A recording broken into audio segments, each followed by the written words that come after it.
আজকে আমরা কথা বলবো ইতিকাফ সম্পর্কে।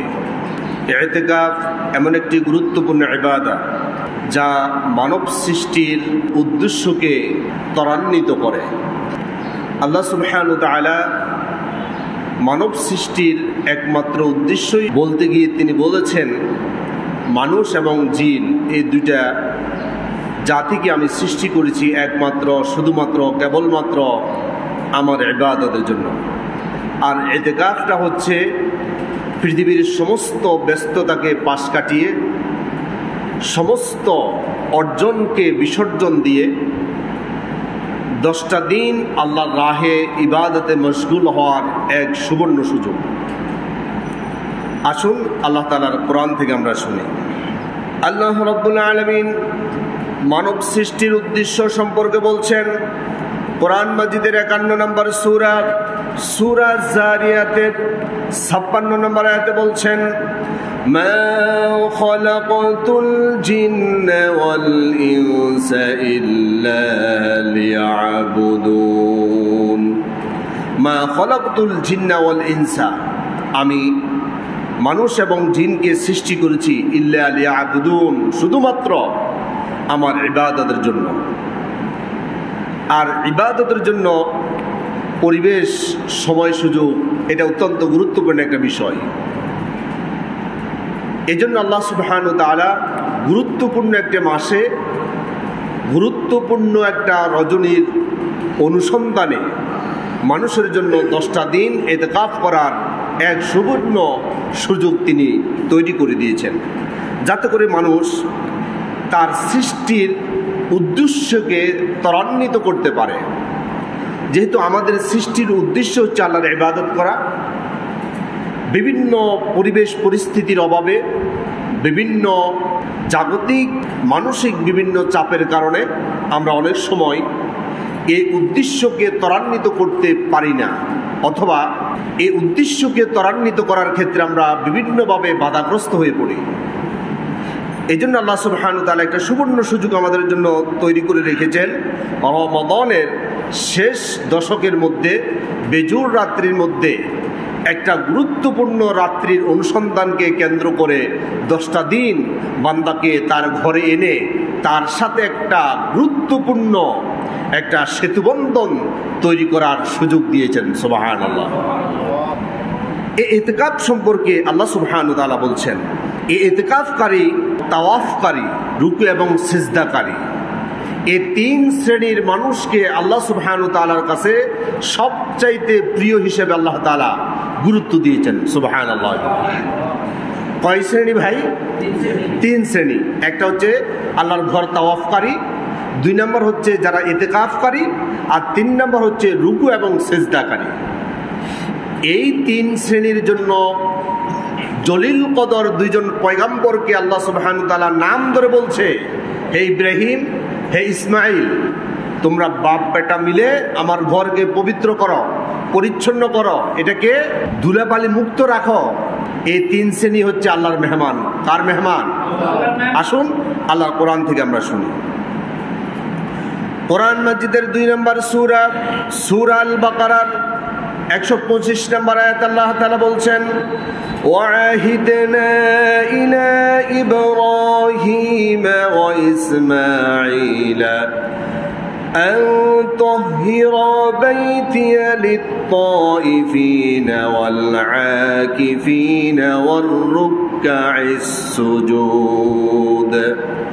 ওয়াহিদনা ইলা ইব্রাহিম ওয়া ইসমাঈল, ইব্রাহিম এবং ইসমাঈলকে আমি ডাক দিয়ে বললাম, ও আমার ইব্রাহিম এবং ইসমাঈল, আন তাহহিরা, তোমরা আমার ঘরকে পবিত্র করো, পরিচ্ছন্ন করো, পরিষ্কার করে রাখো, লিত-তাইফিনা, যারা তাওয়াফকারী তাদের জন্য, ওয়াল আকিফিনা, যারা ইতিকাফকারী তাদের জন্য, ওয়ার রুকআইস সুজুদ, এবং রুকু এবং সিজদাকারী যারা আছে ওই সমস্ত মানুষ হচ্ছে আমার মেহমান। আমার মেহমানদের জন্য তোমরা বাপ বেটা মিলে আমার ঘরকে পরিষ্কার করো। সুবহানাল্লাহ। এই জন্য যারা আল্লাহর ঘরের খেদমত করে, পরিষ্কার পরিচ্ছন্ন করে, তাদেরকে আমরা মুয়াজ্জিন বলি বা খাদেম বলি, তাদেরকে আমরা ছোট করে দেখি না, এটা পয়গম্বরী কাজ। ইব্রাহিম এবং ইসমাইলকে আল্লাহ তাআলা নির্দেশ দিয়ে বলছেন, আমার এই 3 শ্রেণী মেহমানের জন্য তোমরা আমার ঘরকে পরিষ্কার করো। সুবহানাল্লাহ। এবার একটু লক্ষ্য করে দেখুন, আমরা রুকু সেজদাকারীদের অন্তর্ভুক্ত হলাম। আলহামদুলিল্লাহ, আমরা সবাই এখানে যারা আছি সবাই রুকু সেজদাকারীর মধ্যে অন্তর্ভুক্ত আছে কিনা? ইনশাআল্লাহ। তাওয়াফকারী যারা হজ এবং উমরা করেছেন তারা আমলটা করে এই তাওয়াফকারীদের অন্তর্ভুক্ত হয়েছে। আর বাকি আছে একটা, সেটা হচ্ছে কি? ইতিকাফকারী। অনেক হাজী সাহেবরা পর্যন্ত ইতিকাফ থেকে এখন বঞ্চিত, এরকম আছে না ভাই? তাহলে আল্লাহর 3 শ্রেণীর পছন্দের মানুষের কাতারে আমরা যদি সামিল হতে চাই, রুকু সেজদার মাধ্যমে আমরা একটা শ্রেণীর অন্তর্ভুক্ত হলাম। যারা হজ এবং উমরার মতো গুরুত্বপূর্ণ ইবাদত সম্পাদন করেছেন তারা 2টা আল্লাহর পছন্দের শ্রেণীর অন্তর্ভুক্ত হলাম। আর যারা ইতিকাফ করেছে তারা পরিপূর্ণভাবে আল্লাহর মেহমানদারির অথবা আল্লাহর পছন্দের 3 শ্রেণীর অন্তর্ভুক্ত হয়ে গেলাম। সুবহানাল্লাহ। এখন আমরা যারা জীবনে কখনো ইতিকাফের মতো গুরুত্বপূর্ণ ইবাদতে নিজেদেরকে শামিল করতে পারি নাই, আমাদের কি উদ্যোগ নেওয়া দরকার আছে না নাই? তাহলে আল্লাহর পছন্দের কাতারে আমরা যদি নিজেদেরকে শামিল করতে চাই, আল্লাহর পছন্দের সারিতে আমরা যদি নিজেদেরকে সারিবদ্ধ করতে চাই, তাহলে ইতিকাফের মতো গুরুত্বপূর্ণ ইবাদত যারা আমরা এখনো করি নাই তাদেরকে উদ্যোগ নেওয়া দরকার আছে না নাই?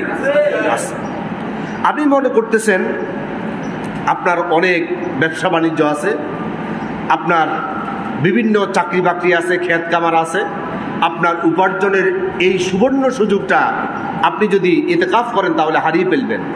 অথবা আপনার সন্তান সন্ততি আছে, এখন এদেরকে দেখভাল করবে কে? আল্লাহ সুবহানাহু ওয়া তাআলা বলছেন, ধন সম্পদ এবং সন্তান সন্ততি এটা হচ্ছে তোমাদের জন্য একটা ফিতনা, একটা পরীক্ষা, কিন্তু উত্তম প্রতিদানের মালিক হচ্ছে আমার আল্লাহ। তিনি কে? আমাদেরকে উত্তম জাযা খায় দান করতে পারে তিনি কে? আল্লাহ সুবহানাহু ওয়া তাআলা। আপনি মনে করতেছেন ব্যবসা বাণিজ্য করে আপনি 10টা দিন অনেক বেশি নিজেকে সমৃদ্ধ করবেন, অথবা আপনি চাকরি থেকে যদি ছুটি নেন আপনার চাকরির মধ্যে বিভিন্ন ধরনের প্রভাব পড়তে পারে, এরকম চিন্তা করতেছেন, আপনার ইনকামের মধ্যে আয় রোজগারের মধ্যে সমস্যা সৃষ্টি হতে পারে, অথবা আপনার সন্তান সন্ততিদের দেখভাল করার জন্য আপনি ইতিকাফ করতে পারতেছেন না। আল্লাহ সুবহানাহু ওয়া তাআলা বলছেন, তোমার ব্যবসা বাণিজ্য, তোমার সন্তান সন্ততি তোমাকে যত বেশি উপকৃত করতে পারে না, তার চাইতে বেশি উপকার করার সুযোগ তৈরি করে দিতে পারেন তিনি কে? আসুন আল্লাহর কোরআন থেকে শুনি।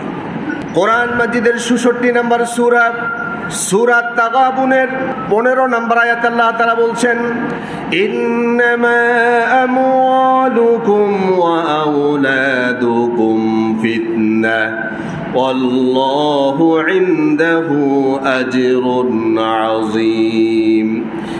ইন্নামা আমওয়ালুকুম, নিশ্চয় তোমাদের ধন সম্পদ, ওয়া আওলাদুকুম, তোমাদের সন্তান সন্ততি, ফিতনাতুন, এটা হচ্ছে তোমাদের জন্য পরীক্ষা, একটা ফিতনা, আল্লাহু ইনদাহু আজরুন আযীম, অবশ্যই অবশ্যই তোমার আল্লাহর কাছে এর চাইতে উত্তম প্রতিদান নিহিত রয়েছে। সুবহানাল্লাহ। আল্লাহ তাআলা উত্তম বললেই শেষ হয়ে যেত, কিন্তু আযীম শব্দ ব্যবহার করেছেন। কত বেশি প্রশস্ত, কত বেশি গভীরতা, যেটার পরিধি, প্রস্থ এবং দৈর্ঘ্য অথবা এর গভীরতা কুল কিনারা করা যায় না, এমন বিষয়কে বোঝানোর জন্য আযীম শব্দ ব্যবহার করা হয়। আমি কি বুঝাতে পেরেছি? আপনাকে আল্লাহ সুবহানাহু ওয়া তাআলা কত বেশি প্রতিদান দিবে, আল্লাহ তাআলা উত্তম প্রতিদান বলার পর আবার বলতেছে আযীম। আযীম শব্দটা কখন ব্যবহার হয়? যে গভীরতা, যার প্রশস্ততা, দৈর্ঘ্যের সীমারেখা কোনো মানদণ্ড করা যায় না, এমন বিষয়কে বোঝানোর জন্য আযীম শব্দ ব্যবহার করে। সুবহানাল্লাহ। তাহলে আপনার উপার্জন, আপনার চাকরি বাকরি, আপনার ব্যবসা বাণিজ্য, আপনার সন্তান সন্ততি, আপনার পরিবার পরিজন সব কিছু আপনাকে যতটুকু উপকৃত করতে পারেন এর চাইতে কোটি কোটি বিলিয়ন ট্রিলিয়ন বেশি উপকার করতে পারে তিনি কে?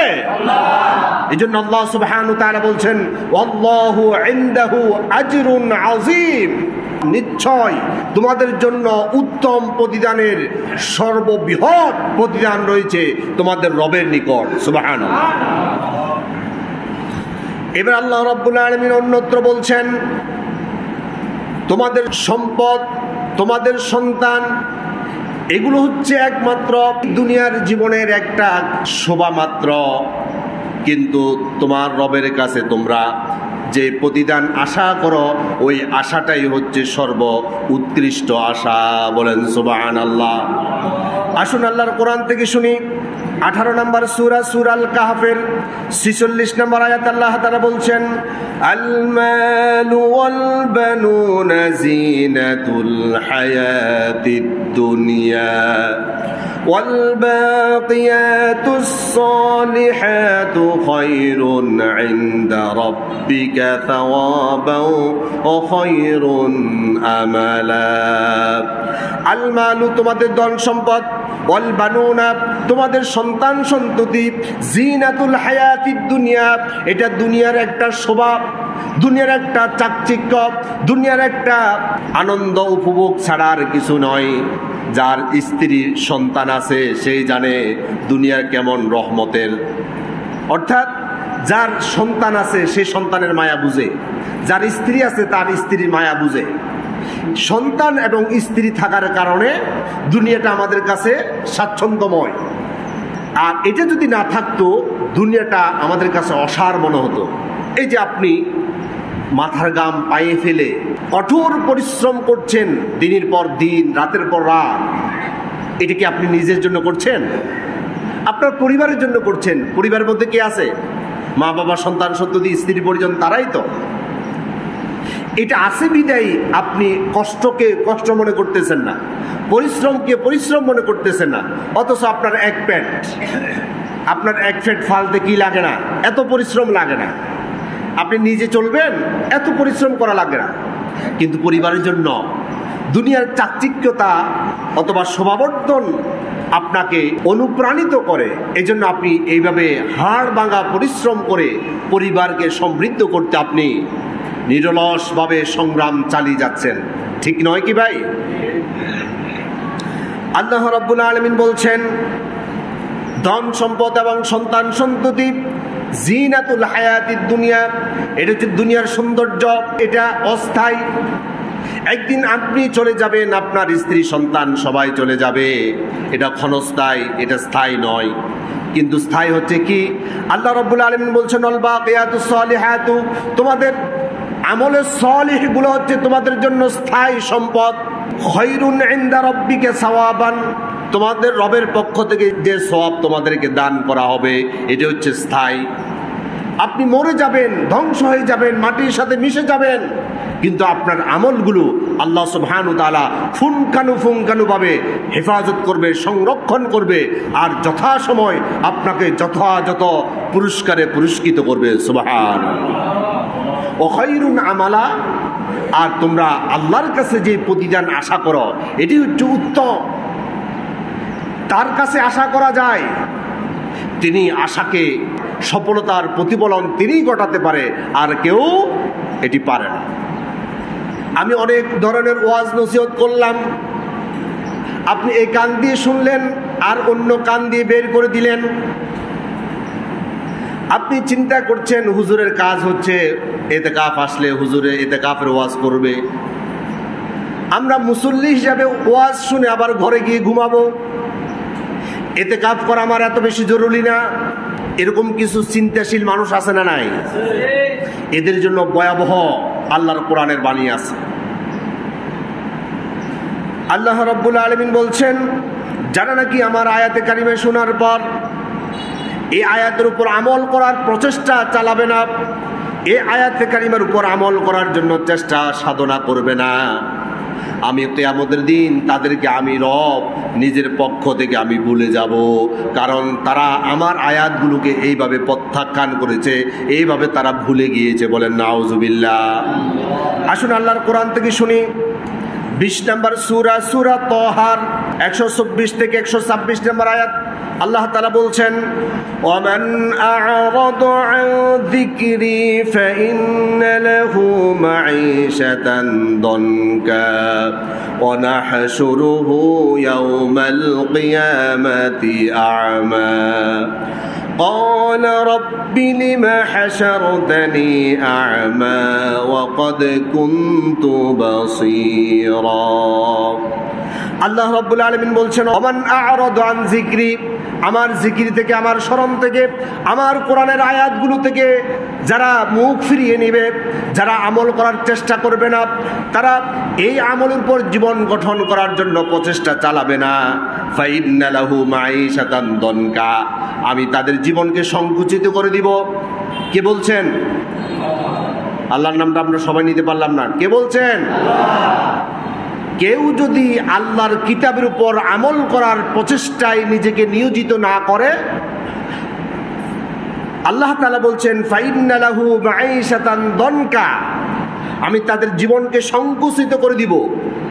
আপনি দেখবেন রোজার দিনে রেস্টুরেন্ট খুলে ব্যবসা বাণিজ্য করতেছে দুমছে, এরকম কিছু ব্যবসায়ী আছে না? তাদের আবার অভাবও দূর হয় না। আপনি একটু শেয়ার করেন তার সাথে, ভাই কেমন আছেন? ভাই এত ভালো নাই, এই সমস্যা ওই সমস্যা। কেন? গোটা রোজা ভরে কেউ ব্যবসা করতে পারে নাই, আপনার ব্যবসা তো চাঙ্গা ছিল, আপনার এত কষ্ট কেন? ওই যে ফাইন্না লাহু মাঈশাতান দনকা, আমি তাদের জীবনকে সংকুচিত করে দিব। সে তার স্ত্রীর কাছে গেলে তার শান্তি নাই, তার সন্তানের কাছে গেলে তার শান্তি নাই, ব্যবসা করতেছে শান্তি নাই, তার জীবনকে সংকুচিত করে দিয়েছেন তিনি কে? যতই দাপট দেখান না কেন, মূলে কার কাছে ধরা?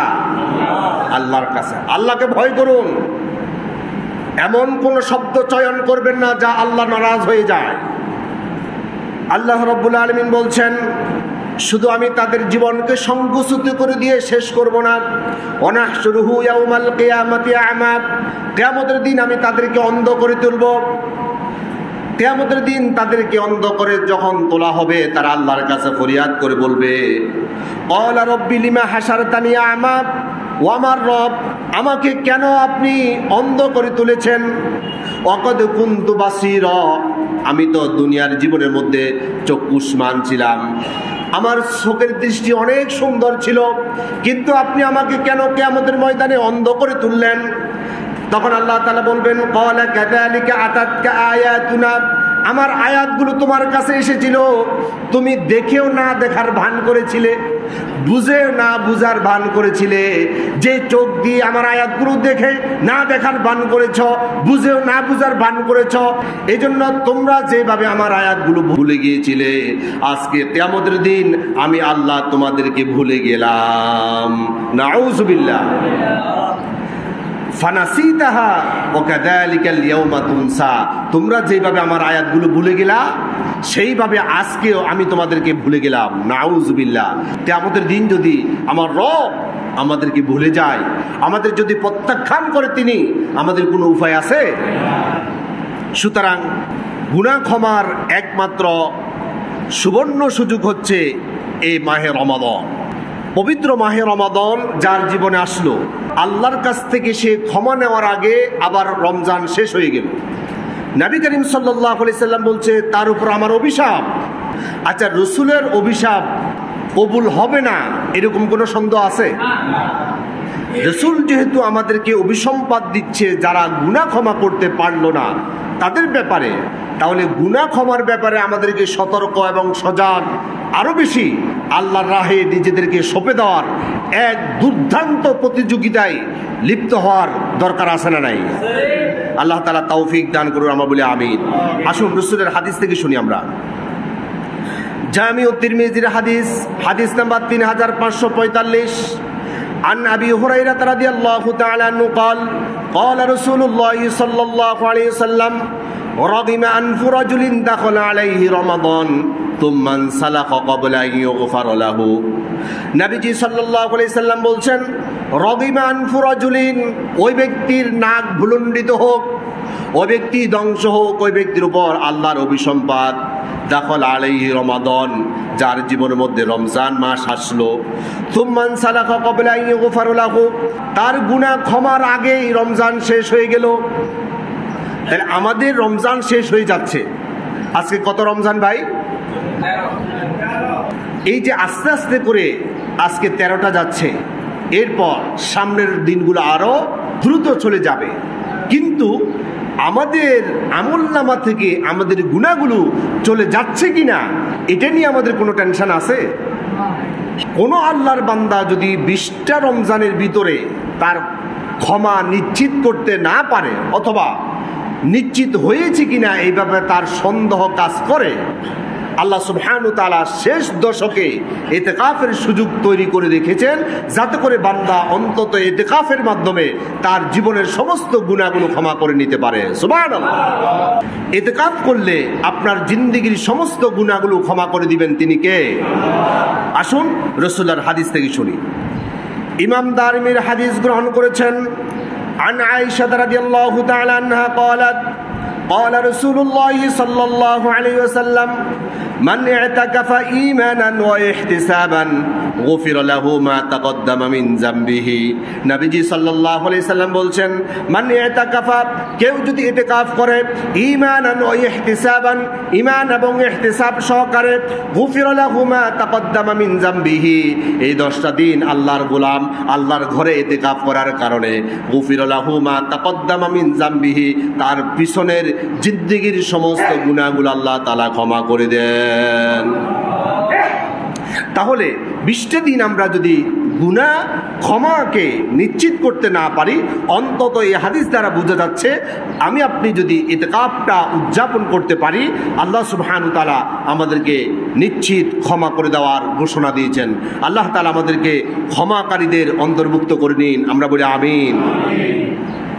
শুধু তাই নয়, নবীজি সাল্লাল্লাহু আলাইহি সাল্লাম বলছেন, কেউ যদি একটা দিন আল্লাহর জন্য ইতিকাফ করে, একটা দিনের উসিলায় আল্লাহ রব্বুল আলামিন জাহান্নাম থেকে তাকে এত দূরত্বে নিয়ে আসবে, 3 খন্দক পরিমাণ দূরত্বে আল্লাহ রব্বুল আলামিন তাকে মুক্তির ফয়সালা করে দেন।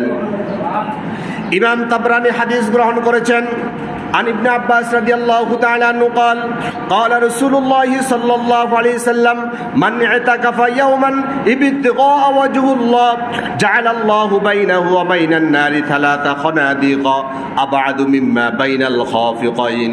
নবীজি সাল্লাল্লাহু আলাইহি সাল্লাম বলছেন, মান ইতাকাফা ইয়াওমান, কেউ যদি আল্লাহর জন্য একদিন ইতিকাফ করে, ইবতিগা ওয়াজহুল্লাহ, শুধুমাত্র কেবলমাত্র আল্লাহর জন্য, আল্লাহর কোন বান্দা যদি একটা দিন ইতিকাফ করতে পারে, জাআলাল্লাহু বাইনাহু ওয়া বাইনান নারি 3 খনাদিক, জাহান্নাম থেকে তাকে 3 খন্দক, 3টা গর্ত, 3টা পরীক্ষা জাহান্নাম আর তার মাঝখানে করে দেন।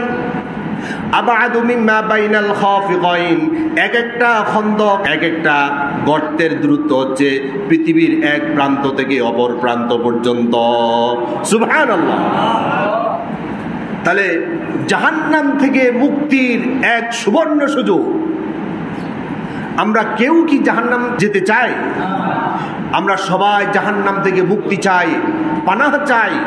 আল্লাহ রাসূল সাল্লাল্লাহু আলাইহি সাল্লাম আমাদেরকে সুসংবাদ দিচ্ছে, কেউ যদি আল্লাহর জন্য একদিন ইতিকাফ করে, জাহান্নাম থেকে 3 খন্দক, খন্দক বলা হয় গর্তকে, পরীক্ষা বা গর্ত বা খন্দক যেটাই বলেন, জাহান্নাম থেকে আপনার মাঝখানে 3টা খন্দক আল্লাহ তাআলা তৈরি করে দিবে।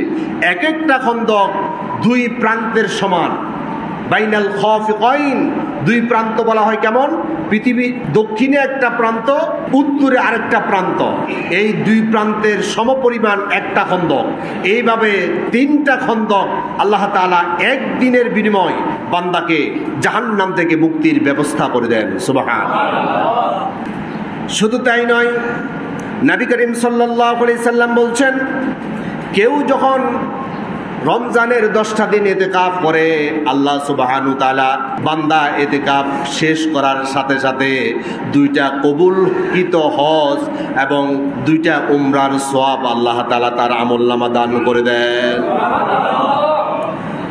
ইমাম বাইহাকি রাহিমাহুল্লাহ তিনি হাদিস গ্রহণ করেছেন আন হুসাইন ইবনে আলী রাদিয়াল্লাহু তাআলা আনহু قال قال رسول الله صلى الله عليه وسلم من اعتكف 10 في رمضان রমজানের 10টা দিন কেউ যদি ইতিকাফ করে কানা কাহাজ্জাতাইনি ওয়া উমরাতাইনি আমার আল্লাহ সুবহানাহু ওয়া তাআলা ওই বান্দার আমলনামার মধ্যে নগদে 2টা হজ এবং 2টা উমরার সওয়াব দান করে দেন।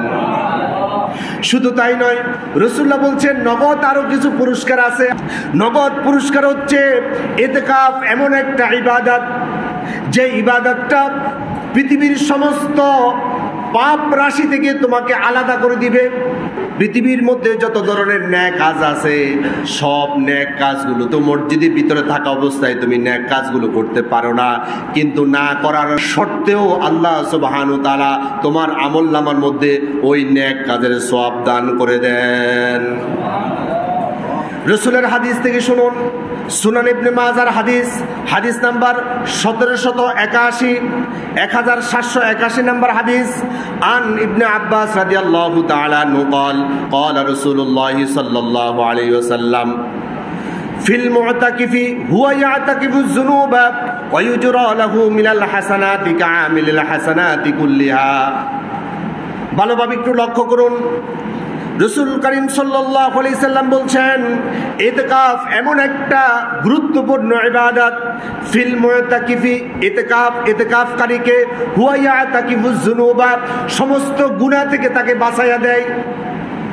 আপনি বাইরে যাবেন, আপনি তাকানোর সাথে সাথে চোখের গুনাহ হচ্ছে, আপনার ভাষাগত কারণে আপনার মুখের গুনাহ হচ্ছে, আপনার শ্রবণের কারণে আপনার শ্রবণের মধ্যে গুনাহ হচ্ছে, হাতের গুনাহ, পায়ের গুনাহ, অন্তরের গুনাহ, বিভিন্ন গুনায় জর্জরিত হয়ে যাচ্ছেন।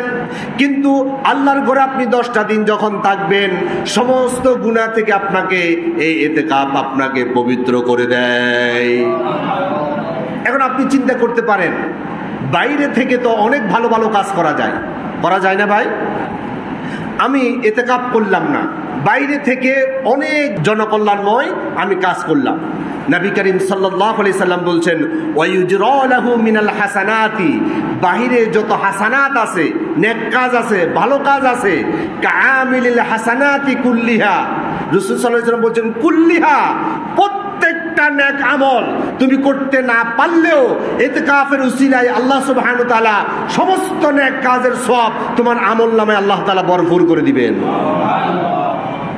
তাহলে ইতিকাফের সম্পর্কে আমরা এখন পর্যন্ত যে হাদিসগুলো শুনেছি এ দ্বারা প্রমাণিত হয় আল্লাহর জান্নাত পাওয়ার জন্য সবচাইতে সংক্ষিপ্ত এবং সহজ পথ হচ্ছে ইতিকাফ। আমরা জানি আমাদের প্রিয় নবীজি সাল্লাল্লাহু আলাইহি সাল্লামের সুপারিশ ব্যতীত আমরা কেউ জান্নাতের আশা করতে পারি না, ঠিক নয় কি ভাই? আচ্ছা, আমাদের জীবনটা নবী করিম সাল্লাল্লাহু আলাইহি সাল্লামের জীবনের সাথে মিলানো দরকার আছে না নাই? যারা জবাব দিচ্ছেন না তারা কি মিলাবেন না? আমরা প্রত্যেকে রাসূলের আদর্শ লালন করি, ধারণ করি, সেই মোতাবেক জীবনকে আমরা এগিয়ে নেওয়ার চেষ্টা করি। এখন রাসূল করিম সাল্লাল্লাহু আলাইহি সাল্লামের জীবনে ইতিকাফের আমল সম্পর্কে আমরা জানবো, আর রাসূল করিম সাল্লাল্লাহু আলাইহি সাল্লামের জীবনের সাথে আমাদের জীবনকে মিলানোর চেষ্টা করব। পারা যাবে না ইনশাআল্লাহ? সবাই কিন্তু জবাব দিচ্ছেন না। পারা যাবে তো ইনশাআল্লাহ? আল্লাহ তাআলা তৌফিক দান করুন, আমরা বলি আমিন। আসুন নবী করিম সাল্লাল্লাহু আলাইহি সাল্লামের আমল সম্পর্কে আমরা কিছু হাদিস আমরা জানার চেষ্টা করি। সহিহ বুখারীর হাদিস, হাদিস নাম্বার 2026, আন আয়েশা রাদিয়াল্লাহু তাআলা আনহা قالت ان النبي صلى الله عليه وسلم كان يعتكف العشر الاواخر من رمضان حتى توفاه الله। নবীজি সাল্লাল্লাহু আলাইহি সাল্লামের সহধর্মিনী, রাসূলের অর্ধাঙ্গিনী, রাসূলের জীবন সঙ্গিনী, আমাদের মা আম্মা জান আয়েশা সিদ্দিকা রাদিয়াল্লাহু তাআলা আনহা রাসূলের একেবারে কাছে ছিলেন, একেবারে পাশে ছিলেন। রাসূলের কাছ থেকে আমলগুলো তিনি দেখেছেন আর উম্মতের কাছে তিনি বর্ণনা দিচ্ছেন। হযরত আয়েশা সিদ্দিকা রাদিয়াল্লাহু তাআলা আনহা তিনি বলছেন, কানা ইয়াতাকিফুল আশরুল আওয়াখির মিন রমাদান। রাসূল করিম সাল্লাল্লাহু আলাইহি সাল্লাম রমজানের শেষ দশে তিনি ইতিকাফ করতেন। হাত্তা তাওয়াফাহুল্লাহ, তিনি এই আমলটা তার ওফাত পর্যন্ত একইভাবে তিনি করে গিয়েছেন। সুবহানাল্লাহ বলেন। নবী করিম সাল্লাল্লাহু আলাইহি সাল্লামের মৃত্যু পর্যন্ত কিছু আমল তিনি কন্টিনিউ করতেন। তার মধ্যে একটা আমল হচ্ছে ইতিকাফ। যে আমলটা রাসূল করিম সাল্লাল্লাহু আলাইহি সাল্লামের জীবনে কখনো ছাড়েন নাই, ওই আমলটা আপনি জীবনে করেন নাই, আপনি কিভাবে রাসূলের জীবনের সাথে আপনার জীবনকে মিলালেন? আম্মা জান আয়েশা সিদ্দিকা রাদিয়াল্লাহু তাআলা আনহা তিনি বলছেন, হাত্তা তাওয়াফাহুল্লাহ, রাসূলের ওফাত পর্যন্ত রাসূলুল্লাহ এই ইতিকাফকে আঁকড়ে ধরেছেন, জীবনের মধ্যে ধারণ করেছেন। এটাকে কখনো তিনি জীবন থেকে বিচ্যুত হতে দেয় নাই। এখন আমরাও এটাকে আঁকড়ে ধরতে হবে, জীবনের মধ্যে ধারণ করতে হবে, যাতে করে আমার জীবন থেকে ছুটে না যায়। এই জন্য আপ্রাণ চেষ্টা করতে হবে। রাজি আছি তো ইনশাআল্লাহ? শুধু তাই নয়, নবী করিম সাল্লাল্লাহু আলাইহি সাল্লাম প্রতি বছর 10 দিন করে ইতিকাফ করতেন। যে বছর নবীজি সাল্লাল্লাহু আলাইহি সাল্লাম জীবনের শেষ রমজান তিনি উদযাপন করেছেন, যেই রমজানে রাসূল করিম সাল্লাল্লাহু আলাইহি সাল্লাম পৃথিবী থেকে বিদায় নিয়ে উম্মতদেরকে এতিম করে চলে যাবেন, সেই বছর নবীজি সাল্লাল্লাহু আলাইহি সাল্লাম 10 দিন ইতিকাফ করলেন না, তিনি 20 দিন ইতিকাফ করলেন। সুবহানাল্লাহ। রাসূলের হাদিস থেকে শুনুন, সহিহ বুখারীর হাদিস, হাদিস নাম্বার 2044। عن أبي هريرة رضي الله تعالى عنه قال كان النبي صلى الله عليه وسلم يعتكف في كل رمضان 10 أيام। আবু হুরায়রা রাদিয়াল্লাহু তাআলা আনহু তিনি বলছেন, كان النبي صلى الله عليه وسلم, নবীজি সাল্লাল্লাহু আলাইহি সাল্লাম ইয়াতাকিফু তিনি ইতিকাফ করতেন ফি কুল্লি রমাদান, প্রত্যেক রমজানে 10 আইয়ামিন 10টা দিন করে। রাসূলুল্লাহ প্রত্যেক রমজানে 10 দিন করে ইতিকাফ করতেন।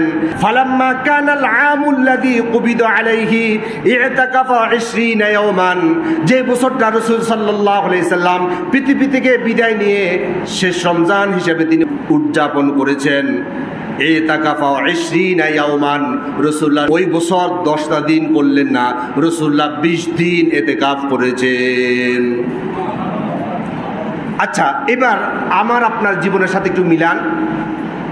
আমাদের এইখানে আমরা যারা উপস্থিত আছি, অথবা আমার আলোচনা যাদের কানে যাচ্ছে, আমাদের মধ্যে এই রমজানটা শেষ রমজান হতে পারে, এরকম কি সম্ভাবনা আছে না নাই?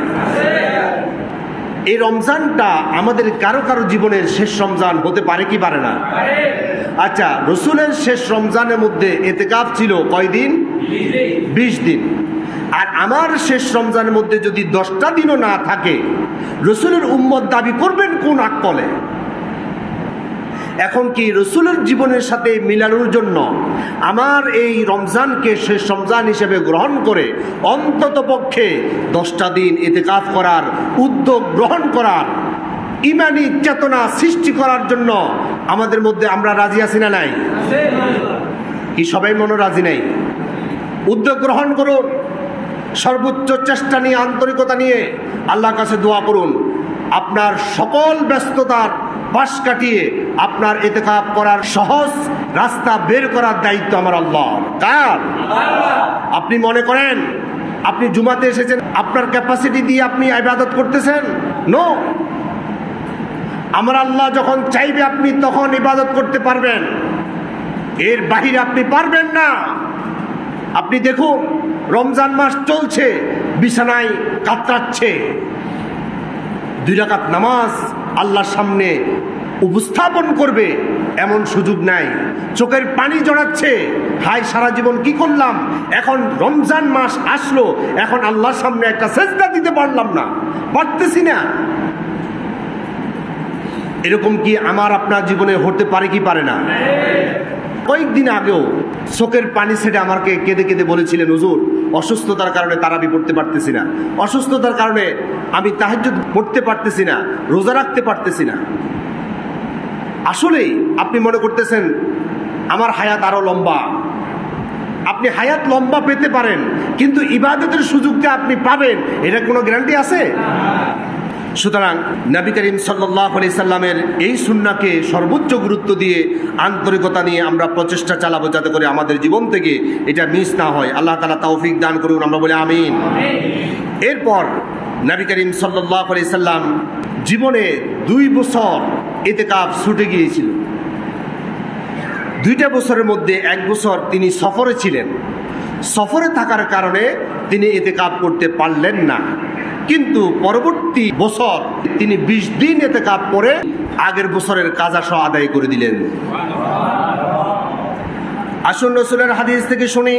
সুনান ইবনে মাজার হাদিস নাম্বার 1770 عن أبي بن كعب رضي الله تعالى عنه قال أن النبي صلى الله عليه وسلم كان يعتكف العشر الأواخر من رمضان। রমজানের শেষ দশকে রাসূল সাল্লাল্লাহু আলাইহি সাল্লাম ইতিকাফ করতেন। ফাসাফার আমান, 1 বছর রাসূলুল্লাহ সফর অবস্থায় ছিল।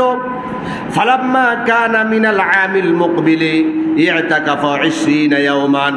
পরবর্তী বছর নবীজি সাল্লাল্লাহু আলাইহি সাল্লাম 20 দিন ইতিকাফ করে আগের বছরের 10 দিন ইতিকাফ তিনি পূর্ণ করে দিলেন। রাসূল করিম সাল্লাল্লাহু আলাইহি সাল্লামের জীবন থেকে সফরে থাকা অবস্থায়, সফর বলতে মুহাদ্দিসে কেরামগণ বলছেন এটা ছিল 8ম হিজরির মক্কা বিজয়ের দিন। 8ম হিজরি মক্কা বিজয় হলো কয় তারিখে হলো? 21শে রমজান। 20শে রমজান সূর্য অস্তের আগে ইতিকাফে প্রবেশ করতে হয়। এখন 21শে রমজান রাসূলুল্লাহ জিহাদের ময়দানে থাকতে হবে। মক্কা বিজয়ের নেতৃত্ব রাসূলুল্লাহ নিজে দিয়েছেন, এই জন্য তিনি জিহাদের ময়দানে থাকার কারণে ইতিকাফ করতে পারলেন না। কিন্তু পরবর্তী বছরে নবী করিম সাল্লাল্লাহু আলাইহি সাল্লাম 20 দিন ইতিকাফ করে গত বছরের ওই 10 দিন আদায় করে দিলেন। সুবহানাল্লাহ। তাহলে রাসূলুল্লাহ সাল্লাল্লাহু আলাইহি ওয়াসাল্লাম পরবর্তী বছর কাজা আদায় করাই প্রমাণ করে এটা হচ্ছে রাসূল করিম সাল্লাল্লাহু আলাইহি সাল্লামের সবচাইতে গুরুত্বপূর্ণ একটা সুন্নাহ। সুবহানাল্লাহ। আরেকবার নবীজি সাল্লাল্লাহু আলাইহি সাল্লাম ইতিকাফের নিয়ত করেছেন। আম্মা জান আয়েশা সিদ্দিকা রাদিয়াল্লাহু তাআলা আনহাকে বলল, তুমি আমার জন্য মসজিদে নববীর মধ্যে একটা তাবু তৈরি করে দাও। তখন আম্মা জান আয়েশা সিদ্দিকা রাদিয়াল্লাহু তাআলা আনহা রাসূলকে বললেন, ইয়া রাসূলুল্লাহ, আপনি ইতিকাফ করবেন, আমিও একটু ইতিকাফ করতে চাই। রাসূল সাল্লাল্লাহু আলাইহি সাল্লাম আম্মা জান আয়েশা সিদ্দিকা রাদিয়াল্লাহু তাআলা আনহাকে ইতিকাফের অনুমতি দিয়ে দিলেন।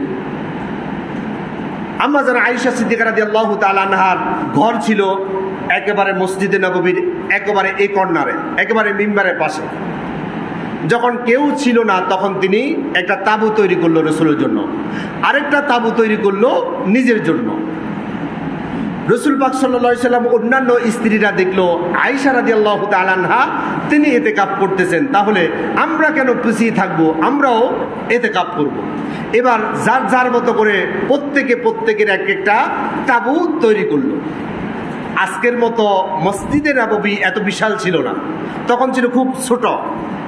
নবী করিম সাল্লাল্লাহু আলাইহি সাল্লাম ইতিকাফে আসার আগে তিনি মসজিদে নববীর মধ্যে আসলো। আসার পর দেখলো তাঁবু আর তাঁবু, মসজিদ ভরে গেছে তাঁবুতে। নবী করিম সাল্লাল্লাহু আলাইহি সাল্লাম জানতে চাইলো এই তাঁবুগুলো কার? বলল, ইয়া রাসূলুল্লাহ, সবগুলো আপনার স্ত্রীর। আসুন আমরা রাসূলের হাদিস থেকে শুনি। সহিহ বুখারীর হাদিস নাম্বার 2034। عن عائشة رضي الله تعالى عنها أن النبي صلى الله عليه وسلم أراد أن يعتكف। আম্মা জান আয়েশা সিদ্দিকা রাদিয়াল্লাহু তাআলা আনহা তিনি বলছেন, নবীজি সাল্লাল্লাহু আলাইহি সাল্লাম তিনি ইরাদা করেছেন, ইচ্ছা করেছেন, সিদ্ধান্ত নিয়েছেন আন ইয়াতাকিফা, তিনি ইতিকাফ করবেন। ফালাম্মা ইনসারাফা ইলাল মাকান আল্লাযী আরাদা আন ইয়াতাকিফা, অর্থাৎ রাসূল সাল্লাল্লাহু আলাইহি সাল্লামের জন্য একটা তাঁবু তৈরি করার জন্য আমাকে নির্দেশ দিল। আমি তাঁবু তৈরি করলাম। আমার দেখা প্রত্যেকটা স্ত্রী তারাও যার যার মতো করে ইতিকাফের জন্য মসজিদে নববীর মধ্যে তাঁবু তৈরি করলো। রাসূল করিম সাল্লাল্লাহু আলাইহি সাল্লাম মসজিদে নববীর মধ্যে আসলো, আসার পর দেখলো অনেকগুলো তাঁবু। রাসূল সাল্লাল্লাহু আলাইহি সাল্লাম তখন জানতে চাইলো, তোমরা আমাকে বলো তো দেখি এই তাঁবুগুলো কার? তখন আমাকে সংবাদ দেওয়া হলো, আমাকে খবর দেওয়া হলো, ইদা আখবিয়াতুন, আমাকে খবর দেওয়া হলো, খিবাউ আয়েশাতা ইয়া রাসূলুল্লাহ, এই তাঁবুটা হচ্ছে আয়েশা। অখিবাউ হাফসাতা ইয়া রাসূলুল্লাহ, এটা আপনার স্ত্রী হাফসা রাদিয়াল্লাহু তাআলা আনহা। অখিবাউ যায়নাবা ইয়া রাসূলুল্লাহ, এইটা হচ্ছে আপনার স্ত্রী যায়নাব রাদিয়াল্লাহু তাআলা আনহার তাঁবু। রাসূল করিম সাল্লাল্লাহু আলাইহি সাল্লাম দেখলো এত বেশি তাঁবু, এখানে অন্যান্য মুসল্লিরা নামাজ পড়ার সুযোগ হয়তো ভালোভাবে পাবে না। রাসূল সাল্লাল্লাহু আলাইহি সাল্লাম কি করলেন? সুম্মান সরাফা ফালাম ইয়াতাকিফ, তিনি বলল আমার তাঁবুটা তোমরা খুলে ফেলো, আমার তাঁবুটা গুটিয়ে নাও। ফালাম ইয়াতাকিফ, রাসূল সাল্লাল্লাহু আলাইহি সাল্লাম সে বছর আর ইতিকাফ করলো না। তখন রাসূলুল্লাহ কি করলো? হাত্তা ইতাকাফা আশরাম মিন শাওয়াল, রমজানের পরের মাসের নাম কি? শাওয়াল মাস। রাসূল সাল্লাল্লাহু আলাইহি সাল্লাম শাওয়াল মাসে 10টা দিন ইতিকাফ করে রমজানের ওই 10টা দিন ইতিকাফ তিনি আদায় করে নিলেন। সুবহানাল্লাহ। বিভিন্ন ব্যাখ্যা আছে কেন তিনি তার তাঁবুটা গুটিয়ে নিলেন। কারণ মহিলা যদি মসজিদে নববীর মধ্যে বেশি হয়ে যায় তাহলে পুরুষের জন্য ইবাদত বন্দেগীতে বিঘ্নতা সৃষ্টি হতে পারে, অথবা যদি রাসূল সাল্লাল্লাহু আলাইহি সাল্লাম এইভাবে কন্টিনিউ এই 10টা দিন তিনি ইতিকাফ করেই যেতেন, হয়তোবা আল্লাহ সুবহানাহু ওয়া তাআলা উম্মতের জন্য এটা ওয়াজিব বানিয়ে দিতেন। এই জন্য উম্মতের জন্য হালকা রাখার জন্য রাসূল করিম সাল্লাল্লাহু আলাইহি সাল্লাম তখন এই ইতিকাফ ছেড়ে দিয়ে, তিনি ছেড়ে দেন নাই, পরবর্তীতে এটা আদায় করে অন্তত ওয়াজিব হওয়া থেকে রাসূল করিম সাল্লাল্লাহু আলাইহি সাল্লাম উম্মতকে বাঁচাই দিলেন। সুবহানাল্লাহ। যেই সুন্নাহটা রাসূল করিম সাল্লাল্লাহু আলাইহি সাল্লামের যুদ্ধের ময়দানে থাকার কারণে ছুটে গেল, অথবা উম্মতের জন্য সহজ রাখার জন্য তিনি বিরত থাকলেন, কিন্তু এর পরবর্তী সময় তিনি এটাকে কাজা করে পরবর্তীতে অনাদায়ী ইতিকাফকে আবার আদায় করে আমাদেরকে শিক্ষা দিতে চান, আমাদেরকে চোখে আঙ্গুল দিয়ে বুঝাতে চান, ও আমার উম্মতেরা, যদি আমার আদর্শ গ্রহণ করতে চাও, আমাকে যদি নবী হিসেবে তুমি পেয়ে সন্তুষ্ট হও, তাহলে আমার এই সুন্নাহকে তোমরা আঁকড়ে ধরো, আর এই সুন্নাহকে জীবনের মধ্যে বাস্তবায়ন করো, আর এই সুন্নাহর উপর তোমাদের জীবনকে গঠন করে কিয়ামতের দিন আমার হাউজে কাউসার তুমি গ্রহণ করো, আর আমার শাফাআত নিয়ে তুমি জান্নাত পর্যন্ত পৌঁছে দাও। সুবহানাল্লাহ। আল্লাহ তাআলা আমাদের সকলকে তৌফিক দান করুন, আমরা বলি আমিন। আমরা যারা ইতিকাফ করার ইচ্ছা পোষণ করেছি, আমরা আগামী শুক্রবার সূর্য অস্তের আগে আমরা মসজিদে প্রবেশ করব। যে যেখানে আমরা ইতিকাফ করব সেখানে আমরা ইফতার করব। অর্থাৎ আগামী শুক্রবারে আমরা জুমাতে যদি ইতিকাফ সম্পর্কে আলোচনা করতাম তাহলে আপনারা ইতিকাফের জন্য প্রস্তুতি নিতে সুযোগ পেতেন না। এই জন্য আমি ইতিকাফের আলোচনা এক সপ্তাহ আগে করার উদ্দেশ্য হচ্ছে এর গুরুত্ব, তাৎপর্য, ফজিলত আমরা বুঝে শুনে এবং এটার উপর আমল করার জন্য যত ধরনের প্রস্তুতি নেওয়া দরকার, আরও একটা সপ্তাহ আপনার সামনে প্রস্তুতি নেওয়ার সুযোগ আছে। যাদের চাকরি আছে আপনি ছুটি নিন, যাদের ব্যবসা প্রতিষ্ঠান আছে অন্যকে বুঝিয়ে দিন, আর যারা অবসর আছেন আপনাদের অবসর সময়টাকে আল্লাহর জন্য নিবেদিত করে দিন, আর যাদের সুযোগ নাই তারা সুযোগ তৈরি করার জন্য চেষ্টা করুন। আল্লাহ তাআলা আপনার রাস্তাকে সহজ করে দিবে। আর এইখানে যারা এই মসজিদে যারা ইতিকাফ করবেন তাদের খাওয়া দাওয়া অথবা অন্য কোনো বিষয়ে তারা টেনশন করতে হবে না। আপনাদের খাওয়া দাওয়ার ব্যবস্থা এখানে হবে ইনশাআল্লাহ। আর 2 বেলা খাওয়ার এখানে ব্যবস্থা থাকবে। আপনারা এখানে খাওয়া দাওয়ার জন্য কোনো আলাদা ব্যবস্থাপনার টেনশন করতে হবে না। বাকি এই সমাজে যারা রয়েছেন আপনারা ওনাদের জন্য ইফতারের ব্যবস্থা করবেন। ইফতারের ব্যবস্থা এখন থেকেও করতে পারেন। ইফতার করার ক্ষেত্রে আমরা অনেকেই ভুল ধারণা পোষণ করি, কারো ইফতার যদি আমি খাই আমার রোজার সওয়াব সে নিয়ে যাবে, এরকম কিছু ভুল ধারণা আছে না ভাই? না, যিনি ইফতার করাবেন তার জন্য অনেকগুলো পুরস্কার আছে। মুসনাদে আহমদের একটা হাদিসে এসেছে, কেউ যদি কাউকে ইফতার করায়, প্রথম নাম্বার তার জীবনের সমস্ত গুনাহগুলো, সগীরা গুনাহ, কবিরা নয়, সগীরা গুনাহগুলো আল্লাহ তাআলা ক্ষমা করে দেন, এবং রাসূল করিম সাল্লাল্লাহু আলাইহি সাল্লামের শাফাআত আল্লাহ তাআলা তার নসিব করবেন। এরপর যে ব্যক্তিকে যে রোজাদারকে তিনি ইফতার করাবেন তিনি রোজা রেখে যতটুকু সওয়াব হাসিল করেছেন তার সওয়াব থেকে কোনো ধরনের সওয়াব কমানো হবে না। এক্সট্রা বোনাস হিসাবে তার সমপরিমাণ সওয়াব যিনি ইফতার করিয়েছেন তার আমলনামায় আল্লাহ তাআলা দান করে দিবেন। এখন রসুল করিম সাল্লাল্লাহু আলাইহি সাল্লামকে সাহাবায়ে কেরাম প্রশ্ন করল, ইয়া রাসূলুল্লাহ, আমরা অনেক সাহাবীরা তো গরিব মানুষ, আমরা তো এত ভালো মানের ইফতারি করানোর আমাদের সুযোগ নাই। নবী করিম সাল্লাল্লাহু আলাইহি সাল্লাম বলছেন, কেউ যদি একটা খেজুর দিয়ে ইফতার করায় অথবা এক ডোক পানি দিয়ে ইফতার করায়, আল্লাহ সুবহানাহু ওয়া তাআলা পেট পুরিয়ে ইফতার করানো যে সওয়াব, একটা খেজুর আর এক ডোক পানি দিয়ে ইফতার করার একই সওয়াব আল্লাহ তাআলা দান করে দিবে। সুতরাং এখনো মুসল্লিরা এখানে ইফতার করে, আপনারা এখন থেকে যাদের সুযোগ আছে আমরা ইফতার এখানে পাঠিয়ে দিলে আমরা ইফতারটা ডিস্ট্রিবিউশন করে দিব, তাহলে আপনিও সবের ভাগীদার হবেন। এবং বিশেষ করে শেষ দশকে যারা ইতিকাফ করবে তাদের ইতিকাফের জন্য আপনারা ইফতারির আয়োজন করবেন, আর বাকি খাওয়া দাওয়ার ব্যবস্থা ভিন্নভাবে ভিন্ন আল্লাহর বান্দারা করে রাখবেন ইনশাআল্লাহ। এক্ষেত্রে আমি সকলকে উদারত আহ্বান রাখবো, আসুন আমরা জীবনের শেষ প্রান্তে অনেকে চলে এসেছি, জীবনের একেবারে গণ্ডি সীমা পাড়িয়ে আমরা কবর জগতের দিকে এখন রওনা করার একটা ধারণা করতে পারি। এই ধরনের যারা আছি এবং যারা যুবক শ্রেণীর আছি, আমরা সবাই প্রত্যেকের অবস্থান থেকে আমরা চেষ্টা করব আগামী ইতিকাফ যাতে করে আমাদের থেকে ছুটে না যায়। ইনশাআল্লাহ আমিও নিয়ত করেছি আমি ইতিকাফ করব। আসুন আমরা সকলে মিলে ইতিকাফকে নিজের জীবনের মধ্যে একটা গনিমত হিসেবে গ্রহণ করে আল্লাহ রসুলের এই সুন্নাহকে জীবনের মধ্যে বাস্তবায়ন করে রসুলের একজন একনিষ্ঠ উম্মত হিসেবে কিয়ামতের ময়দানে আল্লাহ রসুলের সামনে যাতে আমরা দাঁড়াতে পারি। আল্লাহ তাআলা আমাদের সকলের জন্য এই আমল করার সহজ পদ্ধতি এবং পথকে সহজ করে দিয়ে আমাদেরকে জান্নাত পর্যন্ত পৌঁছার তৌফিক দান করুন। আমরা বলি আমিন। সবাই বলুন আমিন। হাদা মা ইনদি ওয়াল ইলমু ইনদাল্লাহ আলাইহি তাওয়াক্কালতু ওয়া ইলাইহি উনীব।